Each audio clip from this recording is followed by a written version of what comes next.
Epcot and Disney World may not be exactly what Walt Disney was thinking of when he dreamed up the experimental prototype community of tomorrow, but it is still impressive nevertheless. It is a center dedicated to not only the promise of the future, but to a celebration of all cultures around the globe. It is a theme park that shows the world that there can be a place for a more sophisticated audience who wants more complex entertainment. You know, like that time we got the Magical World of Barbie. So why Barbie, and why Epcot of all places? Well, surprisingly enough, for as odd of a match as it might seem, it kind of makes sense. Disney and Mattel actually have a relationship that goes way back. Mattel was one of the first corporate sponsors for the original run of Disney's Mickey Mouse Club, which aired on ABC. However, beyond just the normal sponsorship arrangement of accepting Mattel's money in return for advertising time on the show, Disney also licensed out some of its rights to Mattel for Disney-branded toys. Fast forward 36 years, and that partnership was still around. In 1991, Mattel had extended their support, agreeing to be the sponsors of the Autopia in the upcoming Euro Disney Park, as well as both Disneyland and Walt Disney World's versions of It's a Small World.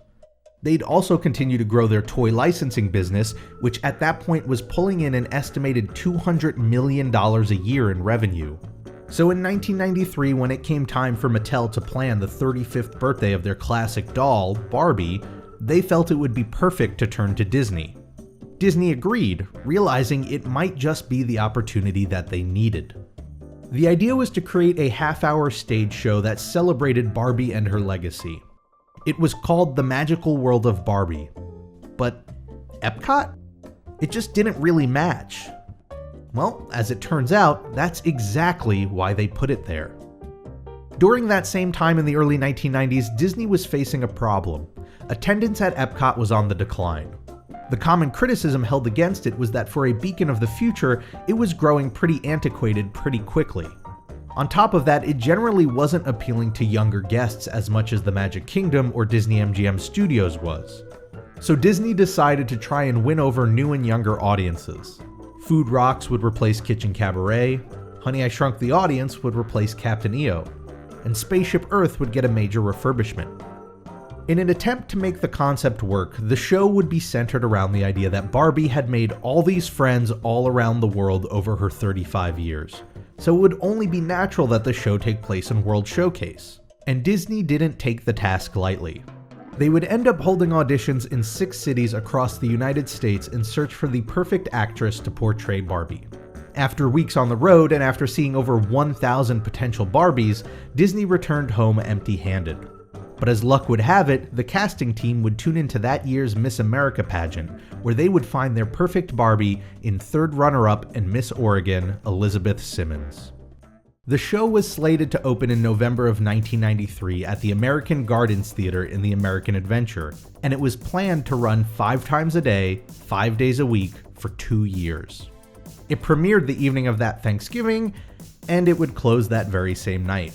After seeing the initial performance, both Disney and Mattel agreed that the show wasn't quite there yet in terms of the quality they were seeking, and so the show would be pushed back into December.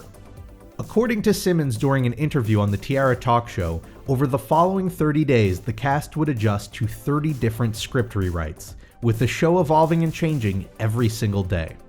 A month later, on Christmas Day, a revised version of the show would premiere to audiences and relieved Mattel and Disney executives.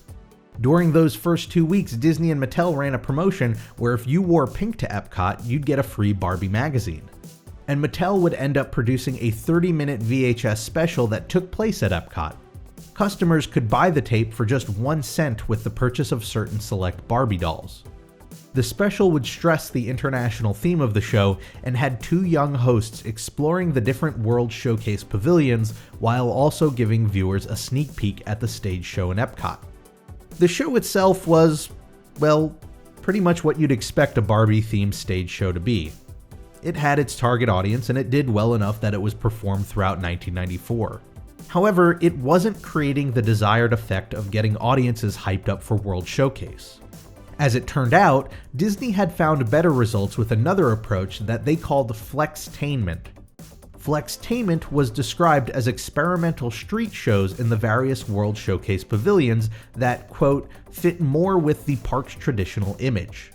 And we know these shows must have worked because while they've changed over the years, they're still around today, almost 25 years later.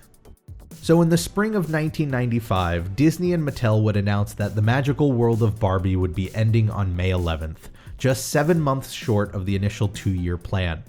There was some talk of Disney and Mattel working to bring the show to another park, but nothing would really come of it. Mattel's sponsorship of rides would go on for a few more years, and to this day there are still plenty of Disney-branded Mattel toys.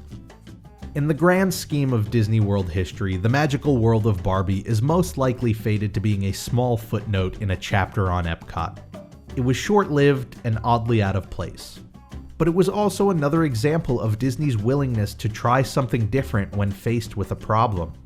A quality that, if nothing else, keeps things interesting.